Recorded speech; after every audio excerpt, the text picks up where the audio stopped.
বিল্লাহি মিনাশ শাইতানির রাজিম বিসমিল্লাহির রহমানির রহিম।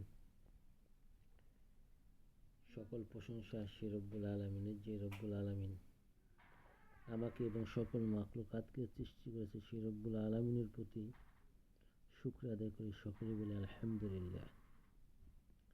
প্রিয় দর্শক ভাই বোনেরা, আমি আজকে আপনাদের মাঝে নতুন একটি দোয়া নিয়ে হাজির হয়েছি, যে দোয়া সম্পর্কে আল্লাহ রাসূল সাল্লাল্লাহু আলাইহি সাল্লাম বলেছেন এবং এই দোয়াটি অনেক পরীক্ষিত। আমি নিজে কাজ করেছি এবং আপনারা কাজ করতে পারবেন।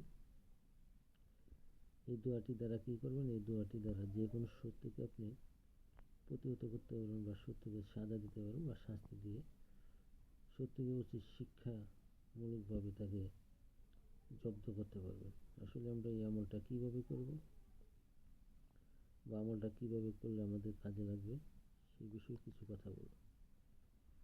এই আমলটা আমি যেভাবে করেছি, আমি আপনাদেরকে সেই কথাই এবং সেইভাবেই নিয়মটা বলে দেব। প্রথম অবস্থায় আপনি শত্রুর একটি প্রতিচ্ছবি আনবেন নিজের কল্পনাতে। দ্বিতীয়তে তার ছবি আপনি সামনে রেখে দিতে হবে। তার ছবির উপরে আপনি এই আমলটা প্রতিদিন ৪১ বার করে পাঠ করবেন। আল্লাহুম্মা ইন্না নাজআলুকা ফি নূরিহি ওয়া নাউযু বিকা মিন শুরুরিহিম। আল্লাহুম্মা ইন্না নাজআলুকা ফি নূরিহি ওয়া নাউযু বিকা মিন শুরুরিহিম। এইভাবে দোয়াটি পাঠ করে ওই ছবিটির উপর আপনি ফু মারবেন, আর একটি করে কঙ্কর নিক্ষেপ করবেন। এই কঙ্কর নিক্ষেপ করার সাথে সাথেই শত্রু আস্তে আস্তে দুর্বল হয়ে পড়বে। আপনাকে কঙ্কর অবশ্যই নিক্ষেপ করতে হবে। আপনি যদি কঙ্কর নিক্ষেপ না করেন, তাহলে শত্রু কখনো দুর্বল হবে না, শত্রুকে কোনোভাবে সাজা দিতে পারবেন না। তাই আশা করি আমি যেভাবে আপনাদেরকে বললাম, আপনারা সেইভাবেই এই আমলটি করার চেষ্টা করবেন।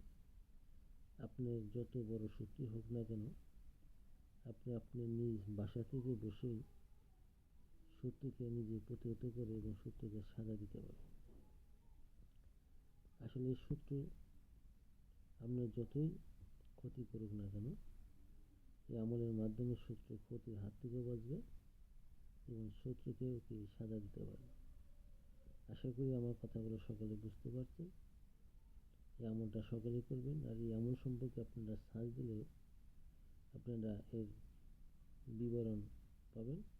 কিন্তু আমি যেভাবে আমলটা করছি, ঠিক এইভাবে কোনো বিবরণ হয়তো আপনি ইউটিউবে সার্চ দিলে বা পাবেন না, কারণ এই আমলটা আমার নিজে করা। এই আমলটা কীভাবে করেছি সেই কথাটি আমি আপনাদেরকে বলে দিচ্ছি এবং তুলে ধরছি।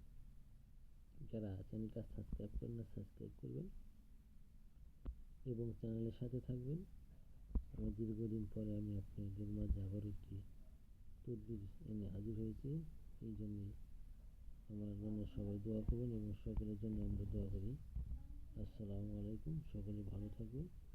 আর বিষয়গুলো যিনি ওলামা আল্লাহদের সাথে পরামর্শ করে কাজটি করার চেষ্টা করেন, সঠিকভাবে কাজটি করতে পারেন, অবশ্যই ইনশাল্লাহ আপনাদের কাজ সাকসেসফুল হবে।